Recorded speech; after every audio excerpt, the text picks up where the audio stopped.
Music has a complex relationship with social discord in India. While there is a long tradition of music bridging diversity and spreading harmony, the opposite has been true for at least 2 centuries. In this conversation, I speak with Supreme Court Advocate Shahrukh about the legal aspects of hate music, how the law addresses it in principle and practice, its legal and constitutional remedies, or the lack thereof. Shahrukh Alam is a prominent public intellectual specializing in criminal and personal law and constitutional matters.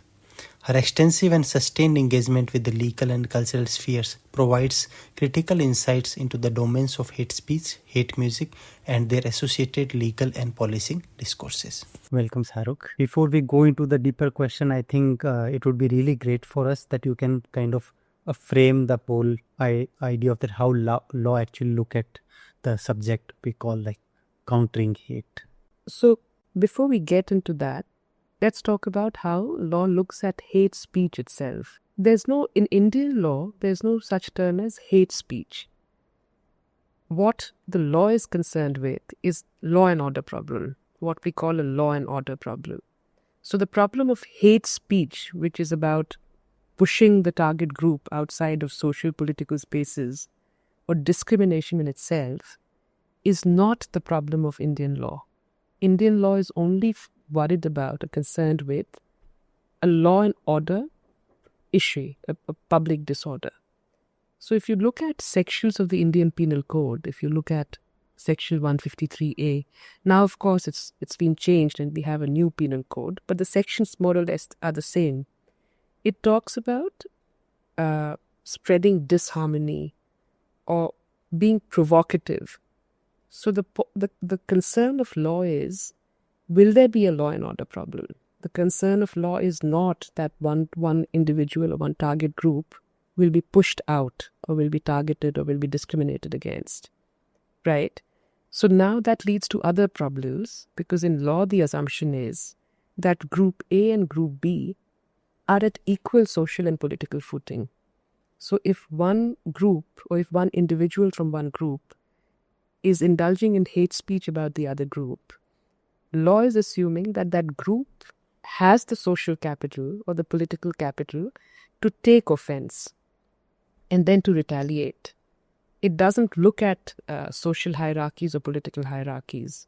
And that's why it's criminalizing. It's saying that if you provoke them, they will retaliate, there will be a law and order problem, right? So the way law looks at this problem is very limited, and it's of a very different kind. It doesn't think about discrimination at all. It thinks about public disorder. And that is very different from the way hate speech jurisprudence is now unfolding, especially in the European Union and the European Human Rights Court. They are looking at hate speech as a problem of discrimination for the first time. And they've defined hate speech not as a problem of speech at all, not as a problem of law and order, not as a problem of offense or hurting of sentiments. They have said that hate speech is about creating such an atmosphere that particular targeted groups feel that they can't participate in the political, social, economic life of the community anymore. Right? So that is now the problem that we need to find a solution to. And related to this, they have also said that the problem of hate speech is that it is cumulative. It builds over time.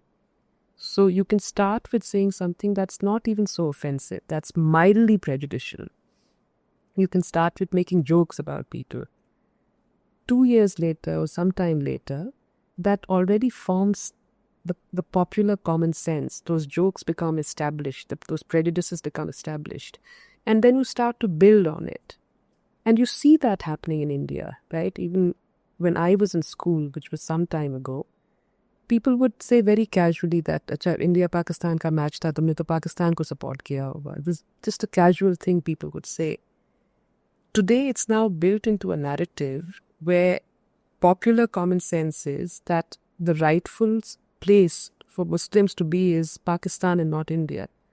It's the same narrative, it's the same discourse, but it's cumulative. Now, because hate speech is cumulative, or look at discourse now, look at social media spaces now. you have all kinds of players. You have some who pretend to be more intellectual, but as prejudiced. So they'll say something which is not abusive, which is not offensive. It's damaging, it's prejudiced, but not abusive. There'll be another one who'll be very abusive. There'll be a third person who'll be downright violent. But they're all part of the same discourse, right? They're all part of one whole. So how do you respond to them? And that is a problem with law, because law says that I can't respond to the person who's just being an intellectual, not abusive, not inciting. How can we intervene here? Or somebody who's being abusive is different from somebody who's being insightful and violent. So law has these categories, and law doesn't know where to sort of draw that threshold to criminalize which act, right? Any sociologist, any political observer will tell you that what the intellectual says is as damaging, perhaps more damaging. But because it's said in such a way, law says we can't criminalize that. That's his right of, or her right of free speech. So they get away with laying the foundation. The most idiotic, explicit ones sometimes get into trouble and sometimes don't, but they're just the uppermost layer. So law finds itself not able to react to structural violence ever. It can only respond to law and order kind of, very on-the-ground violence. And we've been having this problem every time we go to court with hate speech. Unless there's very explicit incitement followed by an immediate incident of violence, they say, where's the case? Otherwise, it's a breach of his free speech rights. So law is very hesitant to intervene in speech. But on the other hand, if you look at it from the perspective of cumulative discourse and the kind of damage it does, then there is, at least you're identifying the problem properly. But even after identifying the problem, in Europe, they haven't been able to do much in terms of law itself. So the only answer then is culture and education. And therefore then what this extraordinary officer did was very imaginative, very progressive, because that's the only way you can respond. Because if something is building up cumulatively, you have to respond like that. You have to also respond slowly, cumulatively, consistently. And culture, to my mind, is the best way to do that. Law is not. Law is very limited in this sense. So, before dwelling deep into the project, I have two questions which is related to law.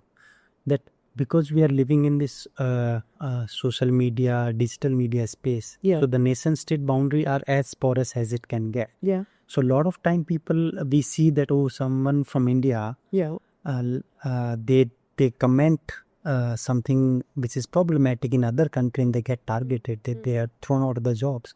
So the whole idea that what is you can do and get away with it, also something people have trouble. And I think today some report came out and it said that 45% of the Islamophobic 53% coming from India globally. So it is not a domestic matter anymore. It is a global, and we are actually top on the global level also.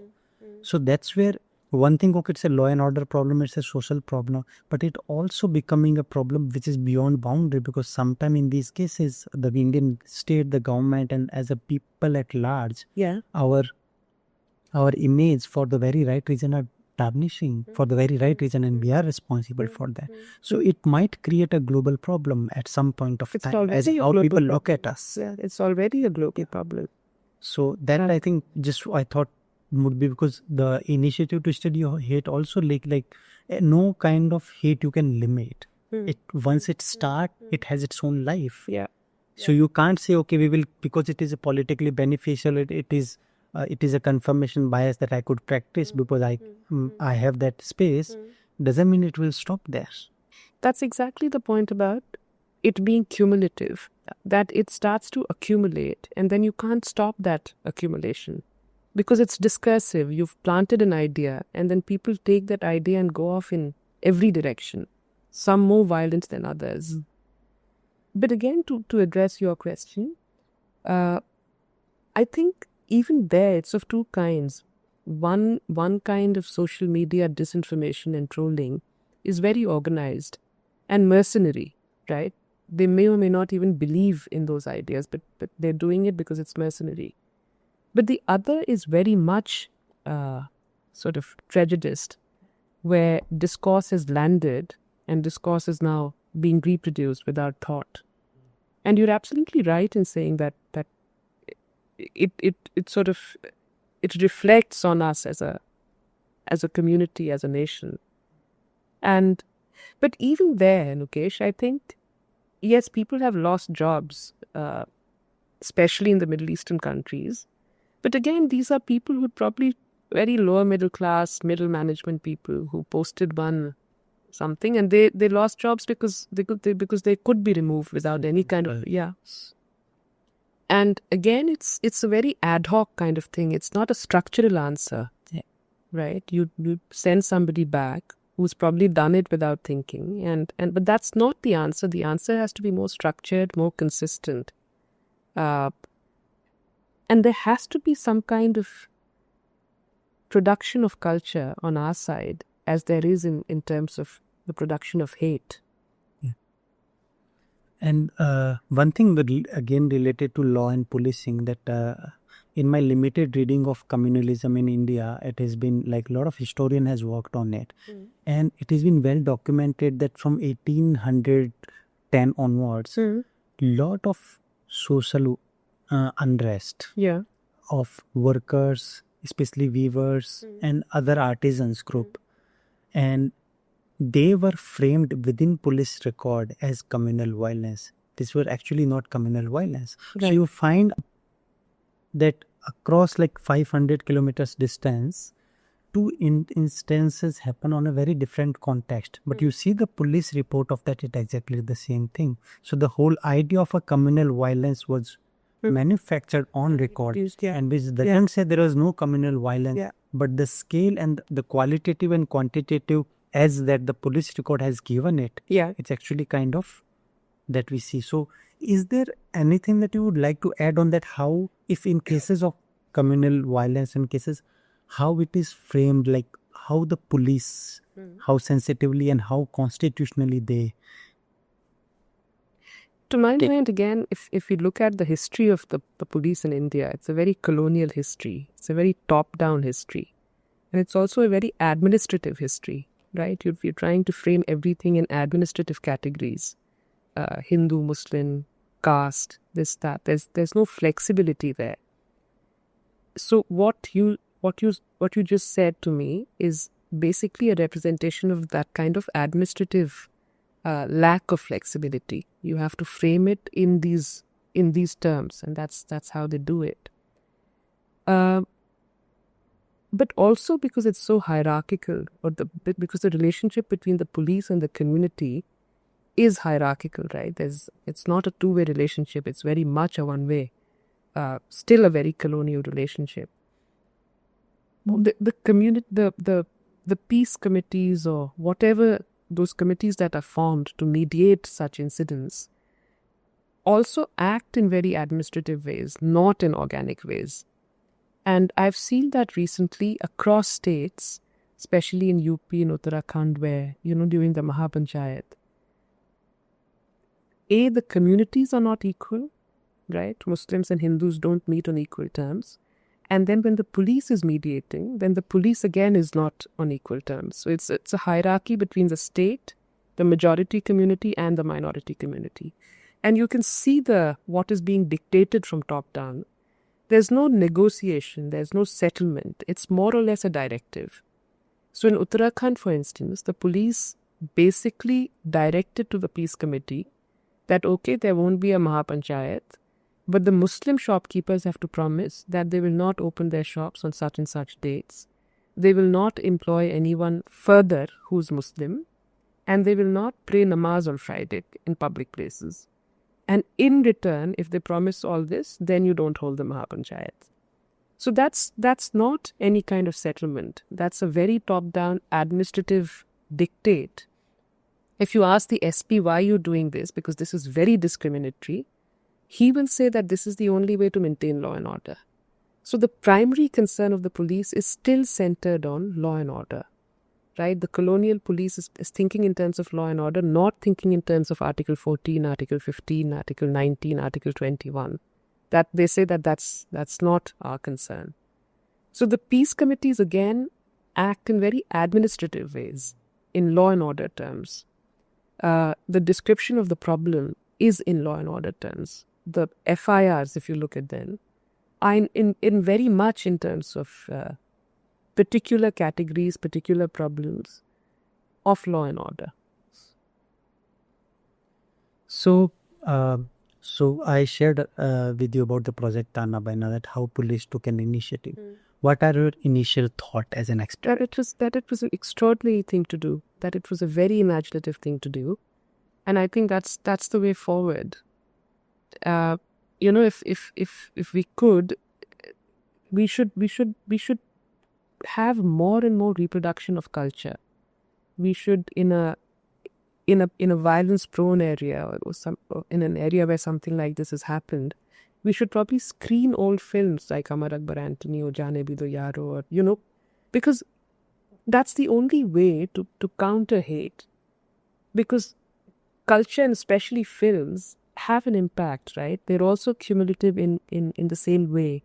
You watch them and then maybe a week later you'll feel differently about something. So I think it was I think it should be done across India, because registering of FIRs and arresting a few people, a few troublemakers for a week and then they get bail anyway, that doesn't take us anywhere, right? That only, I think it exacerbates the problem. There's already been violence. Now you're framing it in law and order terms again by registering an FIR, initiating a criminal case, and arresting a few people. So even the prejudice lingers, the antagonism lingers. So I think it should be more preventive. It should be more preemptive, and to my mind, this is the best way to do it. So, which also brings me to my other constant grouse, that there's also not enough cultural production to counter hate. For some reason, it's just come to a standstill. From mainstream cinema to theatre to songs, there's not enough happening, and I wonder why. Right? There's so much cultural production happening on the other side, but none on the side that should be countering hate. that's what I was coming to, because in late 80s, early 90s, when the Rath Yatra happened, Mandal Commission report, there's a whole lot of social churning was happening. And one of the outcome or the understanding that in the urban intelligentsia that came, that the whole idea of Western style secularism is not working in India because people don't get it. And that was exactly the time when the cultural production around traditional practices, let's say singing of Kabir, as a political, social, urban intelligence and intelligence and the spaces started. And now what we see here is again in the same trajectory, like, because we see, okay, we need to speak the language that people understand. My question is that, as you said, I agree that it is the cultural production of to counter hate has been consistently going down.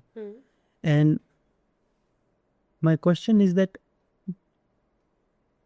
this kind of tradition of harmony, love, equality, egalitarianism, communal love, these are again an important point that this poetry says. My apprehension is that how intelligent or how critical it is to employ a form which falls within a larger religious terms, and I'm not saying in particular religion, which are in the realm of religion, and how, and then people could read it in a very different manner. So if there's a cases of communal violence and violence based on religious identity, we are employing something which is a positive side of religious practices, how we can how is it a slippery slope because people could read singing Kabir song because there's a Ram in Kabir, and so there's some Sufi song will say there's a Allah in those songs. They might read it not. They might read as a reaffirmation of their religious practice or identity or superiority, and because we these are the long history of 300-400 years of communal harmony, but in today's atmosphere we know that we can't control the message, how people read it. Mukesh, first of all, I think it's very effective because even while you were saying, I remember that the state, for instance, for them to have gone after the Kabir Kala Manch means that they were doing something good and very effective in terms of countering authoritarianism, countering state power, basically. But having said that, I've also been thinking about this. I've also really been thinking a lot about why there's no production. Leave aside Kabir for a moment, but just in terms of popular culture, Netflix, why do we not have our own Derry girls based in Kashmir? Why do we not have Kank? Somebody who's just, very irreverent, satire, but political. And that's not even based in any kind of religion or particular culture. It's very urban, popular, mainstream Netflix culture. So I'm talking about cultural production across the board, right? Which caters to very different demographics. But also the more production there is, and every group will have a problem with certain things. But that will be an internal further discourse and internal democratization. First, I'm concerned about mass production of culture to counter hate in different domains and different things. And there will be that kind of discussion, which is good. There's no harm in it. For instance, look at this whole Ganga Jamni production of culture, which was also about countering hate, which was also about harmony, basically. That's come up for a lot of criticism now from amongst especially the Muslim Pasmanda groups, saying that it was highly classist and it was exclusivist, and it was basically a feudal thing, which is fine, which critique is well received, but it doesn't take away from the fact that it had a role to play, and a very significant role to play in countering hate. So I'm saying let Ganga Jamni be there, let Kabir be there, let very urban mainstream Netflix productions be there. Let them be critiqued also, but they all have a role to play vis-a-vis countering hate. And they all have a role to play vis-a-vis internal democratization. Yes, this is more discursively, progressively we are going into addressing a lot of things. Yeah. So, when you practice and when you deal with this kind of law and order cases, so I spoke to Dr. Amandeep Singh Kapoor and has written about it. This how he is using this community policing practices and as an experiment that the lot of ways that it is articulated in the global policing network is like counter violent terrorism, counter narratives to radicalization, disinformation. So these two terms I think has come consistently, like disinformation or radicalization. How do you de-radicalize people? Because it is communal violence or any kind of hate is not about incidents. It's not about instance. It's an attitude, social attitude that how we counter that. Because instances are very difficult to counter. They might happen in a friction of a moment. But the accumulative hate, that happens over a period of time. So our education institution, family, everyone has a role to play. One of the things that he was consistently talking about, and I see that because as a part of the group, is that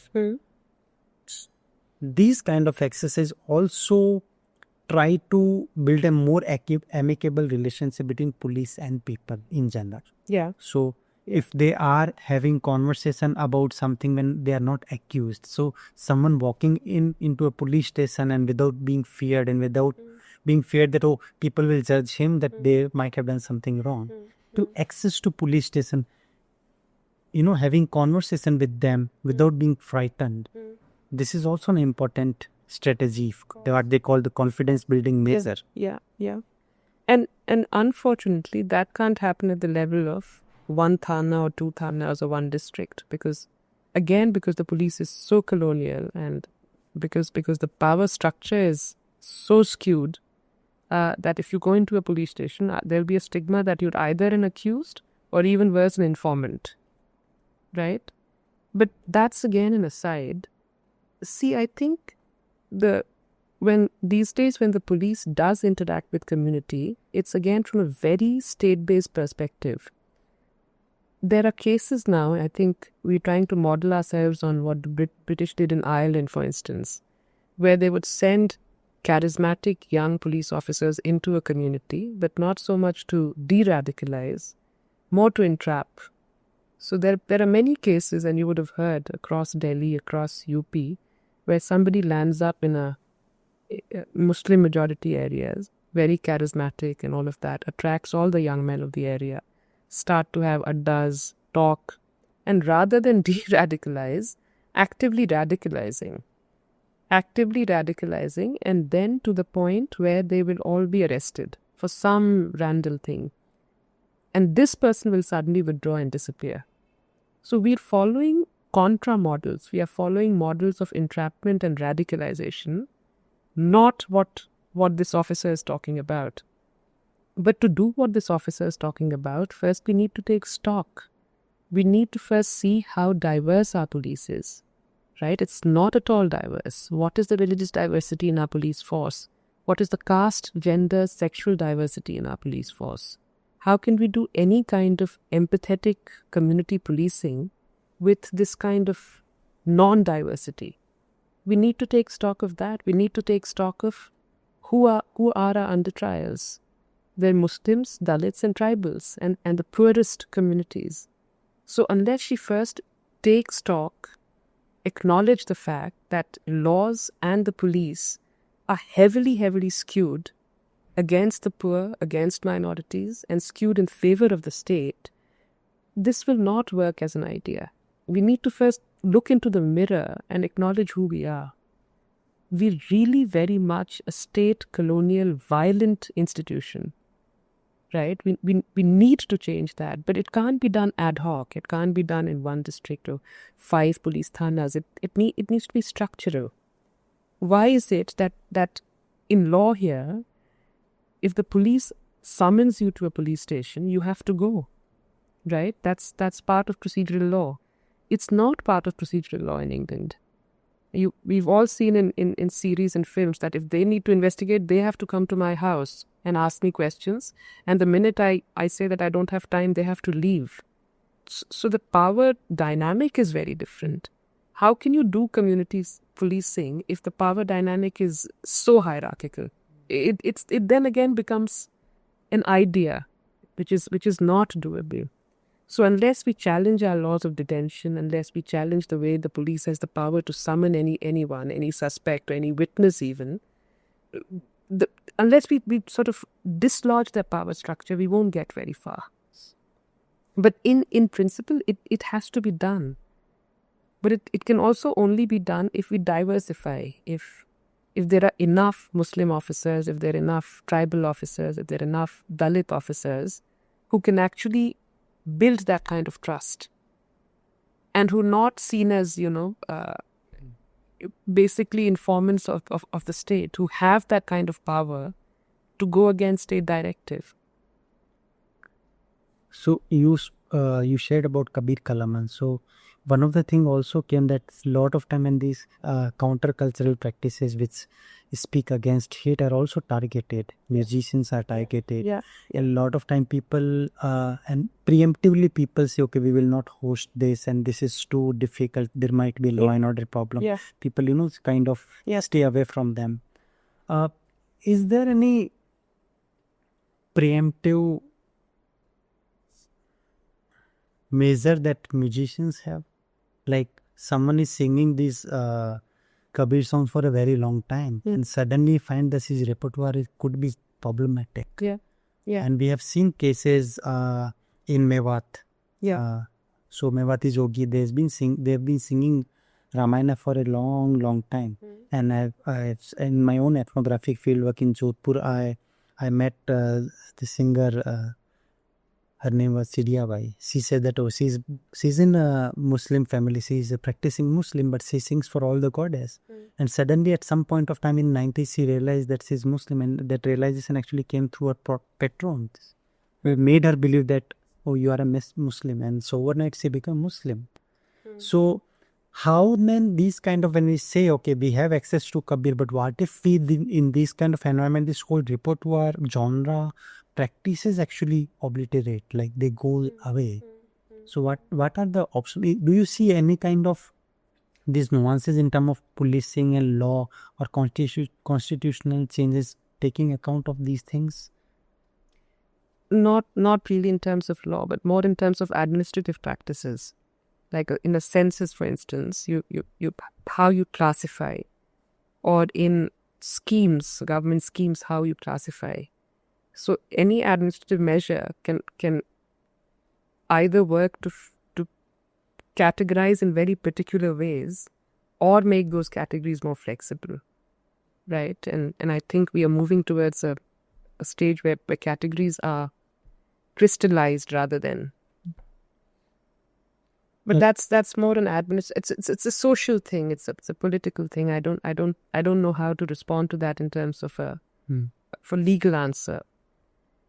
But I do, this doesn't relate to your last question, but to the question before. I do want to say that in terms of community policing, or in terms of police officers trusting certain communities and not trusting certain communities, I see this a lot, especially in terms of hate speech cases. Now you'll have somebody from the majority community making the vilest hate speech, inciting violence. You go to the police officer, they will say, no, it's nothing, we'll handle him. So they are very reluctant to file an FIR saying he's one of us, right? Nothing will happen. On the other hand, if it's somebody from the minority community, they'll jump and register an FIR. A lot of this is state policy, but a lot of this is also internalized trust issues or non-trust issues. You know that this guy is from my community, I'll handle him, I will not register an FIR. You see the Muslim as still a complete outsider, somebody who may be a terrorist. So you think that you need to immediately arrest that person. So again, this is community policing of a different kind, of a kind that's gone berserk. And you need diversity to counter this kind of, the way they respond to Sharjeel, for instance, saying, what would he have done? But there's a call for a ban every day in Delhi, and everyone laughs at it, and they'll be like, we know that nothing will happen. But they don't know that about Sharjeel, because... So one of the program, of one of the issue that was really, very with a very particular intention was taken to undertake in this whole process was that how to sensitize the police. Yeah. So lot of these concert happened within a police thana for the police and police family. And I think I remember one concert happened in with army, right, on the border. Right. So because there is this realization that there is a problem within the policing. Not, of course, is a law and order problem outside, but also if there is something wrong, how people will approach the police if they are afraid, if they don't trust the police.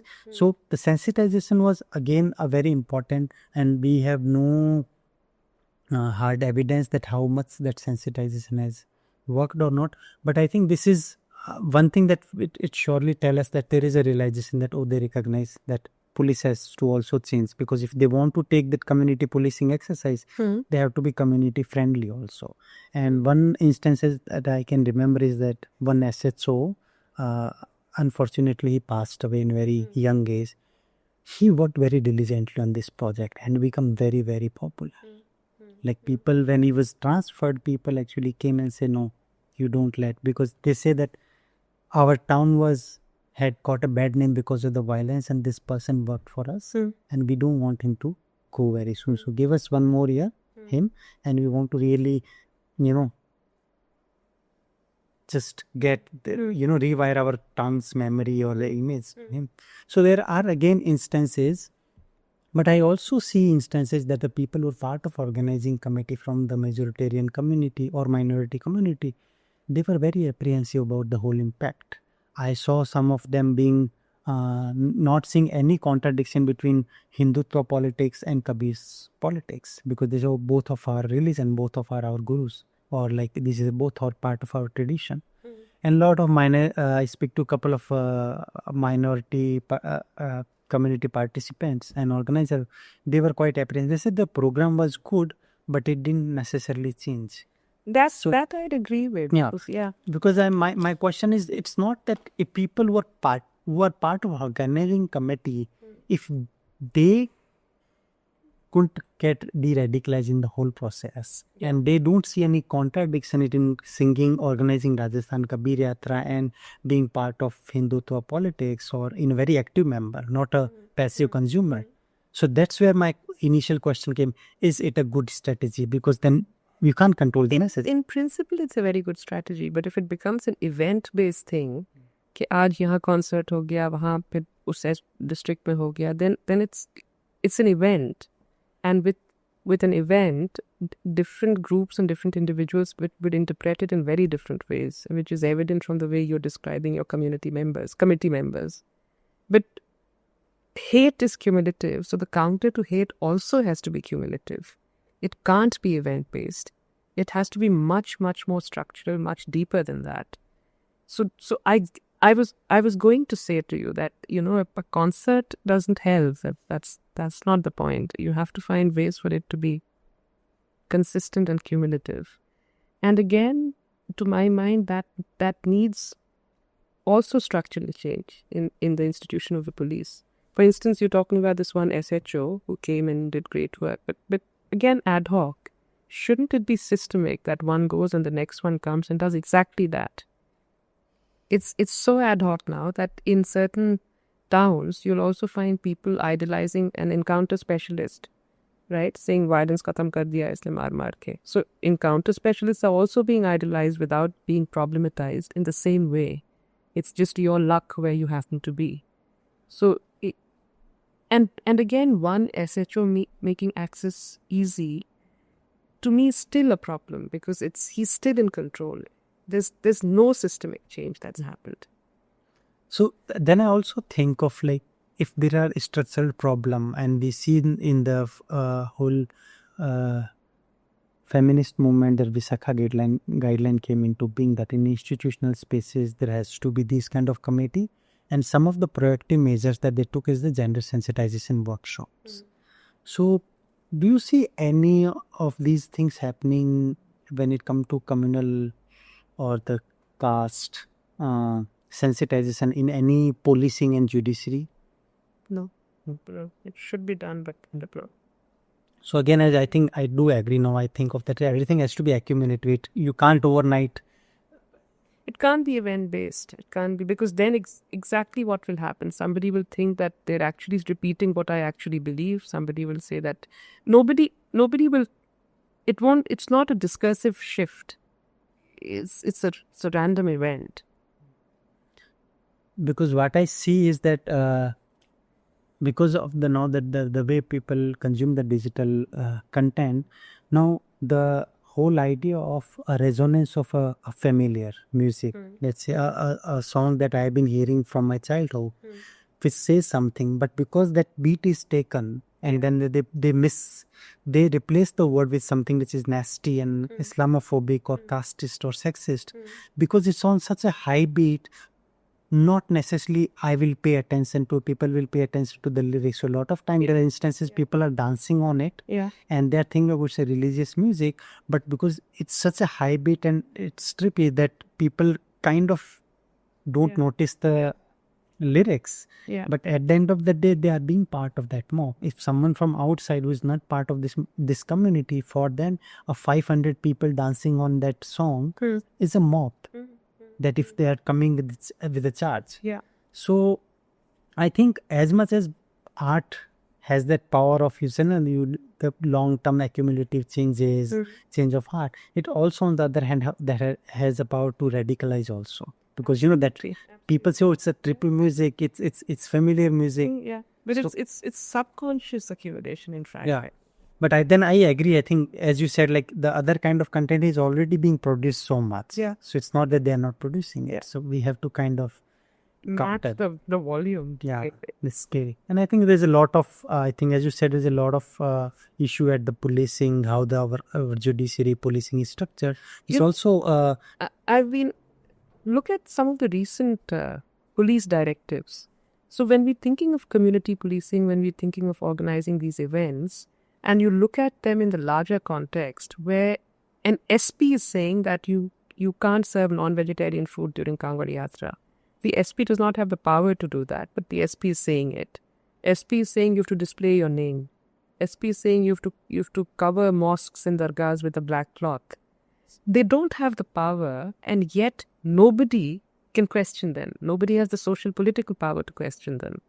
SP is saying you can't display Palestinian flags.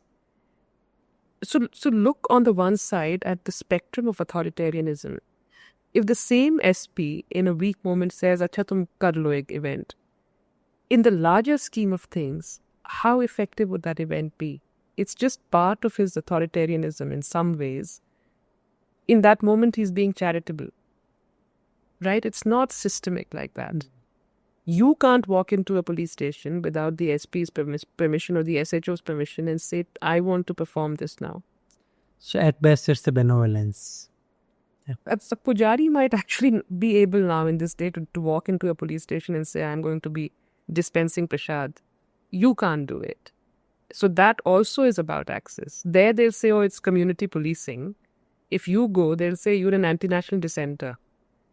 So that again can't be so arbitrary, so ad hoc. Yeah. So that was my finding also throughout, that it is all very, very, very good intention, something which is very much required, but how it is read is something that, so there's a constant, because these traditions are long, and Yeah. it is been, if they are being appropriated, where do Western style secularism, quote unquote, failed? These traditional community. No, so I think the problem is different. I'm all for it. I'm all for cultural reproduction, but how does it interact with institutions of the law and institutions of the state? That is something that we are talking about. Does it interact on equal terms, or does it have to bow down when it's interacting with the SP, interacting with the state? And I'm saying that if it has to, if you can't walk in the same way that a pujari can, then we need to mediate that also. We need to then it's not community policing. Then it's benevolence. Then it's arbitrary. And it's got nothing to do with your cultural production. I'm more on, the intersections with law and power. But how do you also think in terms of what the community is? The community of the police is very much majoritarian and statist. So that also needs to be questioned. And that the community that you think you're representing is very problematic. Thank you so much.